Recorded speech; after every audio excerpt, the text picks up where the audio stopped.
Well, evening, my fellow zombies, and emotionally screwed up and sleep deprived you all. Yeah, it's about 20 minutes before midnight, before the anniversary of the Northridge Quake leaves us. Every time this date comes up, I'm always recalling how the whole entire thing scared the living crap out of me.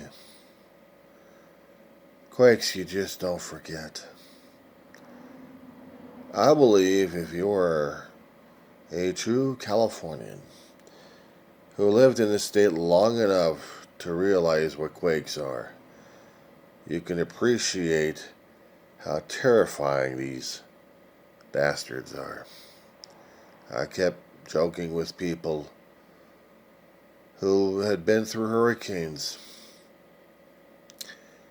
I told them at least you can see the thing coming after you. But the problem is when you're dealing with a quake, you don't know where or when it's going to strike. Already there has been massive earth movement in different countries left and right all across the Pacific Rim of Fire. Volcanism is still happening in the Aleutians, and not to mention in Hawaii, in Mexico, and in Europe. Earth is an active place to live in. Living on the surface, that is. But if I'm going to be ever considering, and I've got to be out of my mind, having a residence built out of a cave, I don't think so.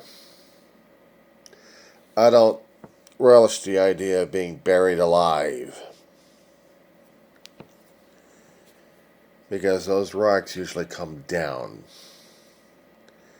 and I don't think I'd feel comfortable in a cave-in, especially if we happen to have any earthquakes.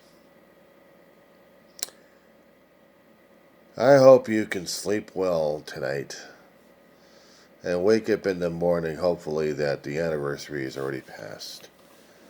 I've already made some videos concerning about 94 Quake in the archive, and not to mention in the current postings on YouTube. I've made a lot of memories on those, and I just hate dealing with quakes. But I live in California, so I have to deal with this possibility. I'm not worried about tsunamis. I never worry about tsunamis. We just haven't been able to get into a situation where we're going to be getting any tsunamis. And especially when I'm living out here in the desert, there's no way in hell we're going to get flooded. Except, of course, if we have any flash flooding because of the recent rainstorms that we've had. And the areas that have already been torched throughout the couple of decades, if they haven't had any sufficient enough roots to hold in moisture, then we're talking about runoff city here. But for the other areas that have been definitely parched, I'm just hoping that they'll be able to suck up enough moisture and hopefully not deal with a runoff all over the place. We'll see what happens. I'm not saying happy January 4th Quake anniversary. I'd rather not go through the whole damn thing. It wasn't fun. It wasn't pleasant. It was hell on earth.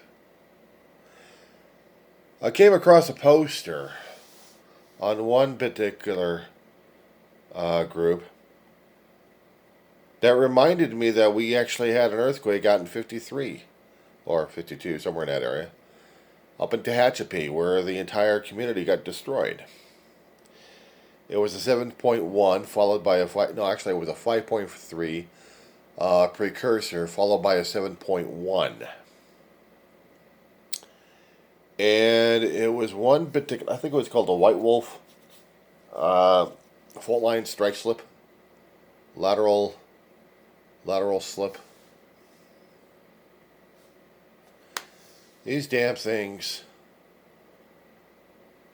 sometimes you just don't know which particular fault line is going to erupt until you actually have physical evidence to chart it.